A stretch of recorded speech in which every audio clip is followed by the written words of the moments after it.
मुस्लिमों के विरोधी इस कानून को बता रहे हैं, इसमें आपका क्या? वो तो राजनीति करने वाले लोग हैं। अब आप मुझे बताइए, जितनी भी सरकार की योजना चल रही है, क्या मुस्लिम उनका बेनिफिट नहीं ले रहे? आप मुझे बताइए, क्या जो सरकार पिछले 4.5 सालों से काम कर रही है, या योगी या मोदी जी 7 सालों से सत्ता में हैं, क्या कोई काम उन्होंने मुसलमानों के खिलाफ किया है? जो लोग वोट बैंक की राजनीति करते हैं, वो जनता को भड़काते हैं। किसान आंदोलन से उत्तर प्रदेश में तो जनता नाराज नहीं है। ये आप एक बार किसान, लेकिन राकेश टिकैत तो उत्तर प्रदेश में, राकेश टिकैत किसान हैं, लेकिन वो किसान के साथ साथ बहुत बड़ी बार्गेनिंग भी करते हैं। जनसंख्या नियंत्रण पर योगी सरकार जो ला रही है, उसमें आपका क्या कहना है? बहुत ज़रूरी है और कई कानून आना चाहिए, बहुत पहले आना जाना चाहिए था, लेकिन अब आ रहा है, देर आए दुरुस्त आए, अच्छी बात है। और इस कानून के जो बेनिफिट हैं, लोग बता रहे हैं कि कुछ लोग बोल रहे हैं कि मुस्लिमों के विरोधी इस कानून को बता रहे हैं, इसमें आपका क्या कहना है? वो तो राजनीति करने वाले लोग हैं। जितने भी, अब आप मुझे बताइए, जितनी भी सरकार की योजना चल रही है, क्या मुस्लिम उनका बेनिफिट नहीं ले रहे? सबसे ज़्यादा बेनिफिट मुस्लिमों को मिल रहा है। चाहे वो आप फ्री राशन हो, फ्री बिजली हो, फ्री कनेक्शन हो गैस के, जो भी जितनी भी योजनाएं हैं, वजीफ़ा हो, आप देखिए सब लोग लाभ मुस्लिम लेते हैं। तो अगर ये कहना कि मुस्लिम इसका विरोध कर रहे हैं या ये मुस्लिमों के खिलाफ है, आप मुझे बताइए, क्या जो सरकार पिछले 4.5 सालों से काम कर रही है, या योगी या मोदी जी 7 सालों से सत्ता में हैं, क्या कोई काम उन्होंने मुसलमानों के खिलाफ किया है? आप बताइए, आप जनता से पूछिए इस चीज़ के लिए, कोई ऐसा काम मुझे बता दीजिए कि इस योजना का लाभ सरकार ने लागू की है और मुस्लिमों को इसका लाभ नहीं मिला। इस कानून का फ़ायदा मिलेगा? हाँ, बिल्कुल मिलेगा। जो लोग वोट बैंक की राजनीति करते हैं, वो जनता को भड़काते हैं, और वही ये चीज़ जो प्रोपगंडा है उन्होंने फैलाया हुआ है कि ये मुस्लिमों के खिलाफ है। आप बताइए, अगर जनसंख्या कम होगी तभी तो देश में डेवलपमेंट होगा। आज हमारा देश एक विकासशील देश है और विकसित देश की तरफ को बढ़ता जा रहा है। तो अगर जितनी जनसंख्या बढ़ती जाएगी, उतना ही विकास हमारा रुकेगा। जनसंख्या कम होगी, उतना ही हमारा विकास ज़्यादा होगा। लेकिन लोग इस बात का आरोप लगा रहे हैं ना कि भैया चुनाव से पहले ही क्यों? अब से पहले भी तो मोदी सरकार इस काम को कर सकती थी। नहीं, ये तो आरोप जो है गलत लगा रहे हैं। सरकार पिछले लगातार 4.5 साल से 4.25 साल से काम करती चली आ रही है, ठीक है।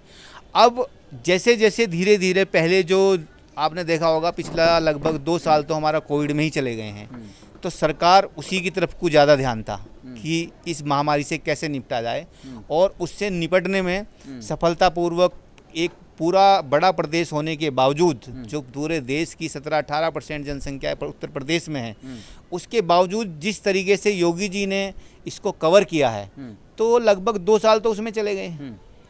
जब सत्ता में आए 6 महीने तो यही समझने में लग जाता है सरकार को करना क्या है, जो हमारे एजेंडे हैं उनको कैसे लागू करना है।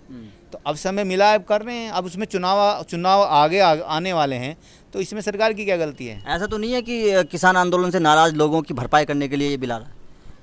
किसान आंदोलन से उत्तर प्रदेश में तो जनता नाराज नहीं है। ये आप एक बार किसान, लेकिन राकेश टिकैत तो उत्तर प्रदेश की है। राकेश टिकैत किसान हैं, लेकिन वो किसान के साथ साथ बहुत बड़ी बार्गेनिंग भी करते हैं। उनके साथ और भी बहुत लोग बैठे हैं। वो सब, आज आप वहाँ जाकर देखो, जहाँ शराब बट रही हो, जहाँ अनैतिक कार्य होते हों, एक बलात्कार तक वहाँ हुआ है एक युवती के साथ, क्या ऐसे आंदोलन होते हैं? आप मुझे बताइए। राकेश टिकैत के पास आप देखिए, जितनी संपत्ति उनके पास है, राकेश टिकैत ने आज तक गन्ना किसानों के भुगतान के ऊपर क्यों नहीं आंदोलन किया, जो पहले करना चाहिए था? हालांकि वो सुधर चुका है, लेकिन क्या पहले कभी उस पर किया? तो ये तो सब बीच में फंस चुके हैं।